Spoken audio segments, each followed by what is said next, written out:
So let's talk about SGLT2 inhibitors. And I think these are beneficial drugs. So I'm not going to say they don't have a place. But what SGLT2 inhibitors do is they cause glycosuria. So what glycosuria means is that you are peeing sugar in urine. Our body is designed to filter sugar into the kidneys, but there is a mechanism of reabsorbing the sugars from the kidneys before it becomes urine. So there is a protein in our kidneys which is called SGLT2, and it's a glucose transporter. So what it does is that it picks up a sugar molecule from the kidneys and eliminates a sodium molecule. So when you give an SGLT2 inhibitor, that means these are poisons that make that protein not function well. You eliminate urine, you filter urine into the kidneys, but you don't reabsorb it. So people taking an SGLT2 inhibitor are urinating about 150 grams, up to 150 grams of sugar in their urine. So if you say 4 grams of sugar is roughly a teaspoon, then they are eliminating somewhere in the range of about 35 to 40 teaspoons of sugar in their urine.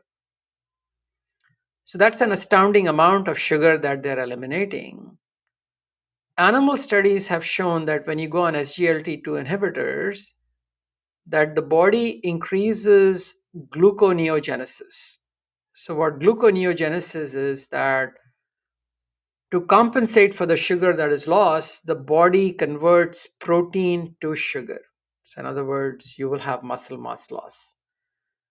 So indiscriminate use of this drug without proper explanation to the patient and without properly informing them how to improve their insulin resistance is likely to cause muscle mass loss with these drugs.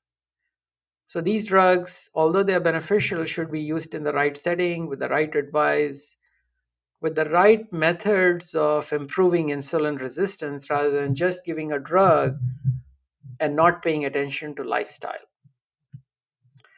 Another downside of this drug is that they can become very dangerous. So I have several people who come in towards the end stages of their diabetes. What does that mean? End stages of diabetes means that they have been insulin resistant for so long, that they have stressed their pancreas for so long that the insulin making machinery is almost completely destroyed. In other words, they're not making much insulin at all. So in these individuals, when they go on an SGLT2 inhibitor and they're not making enough insulin, one of the ways the body compensates for the lack of sugar is to resort to fat metabolism.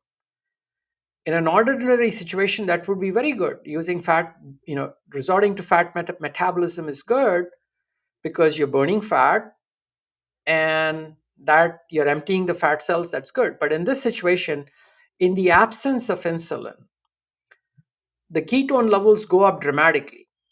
So this is called diabetic ketoacidosis, and I don't know if you have heard about it, but this happens in type 1 diabetics. Type 1 diabetics don't make any insulin at all, and our body has a defense mechanism that as the ketones rise, like let's say I'm not a diabetic, I know I'm not a diabetic, and if I do fasting, my ketone levels will go to about 4, 5, maybe even up to 6. But they will stop at that point because if they go up further, my body will make insulin and keep the ketone levels down.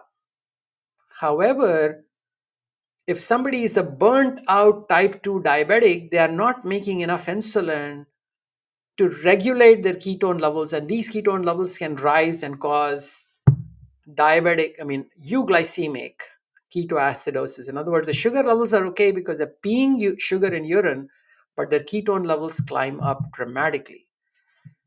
And you may have seen some commercials that talk about, did you get ketoacidosis on SGLT2 inhibitors? Why don't you call this lawyer? We can do a class action lawsuit and stuff like that. So that is the genesis of that.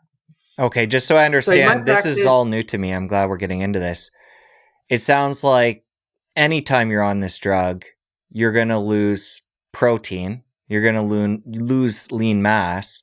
And then if you're in the later stages of being diabetic, you could be under threat of going into ketoacidosis.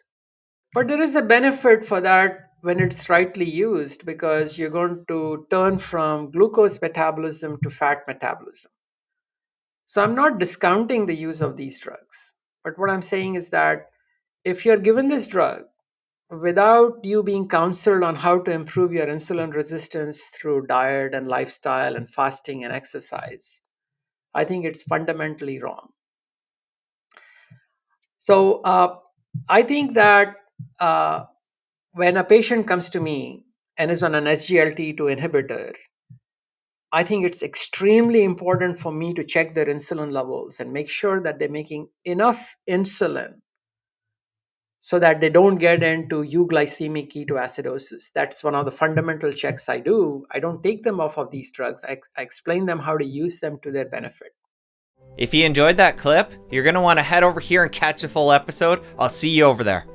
Phytosterol levels are significantly increased in people who are taking a statin. And this phytosterol is causing damage and harm that has not been properly investigated. With regards to the canola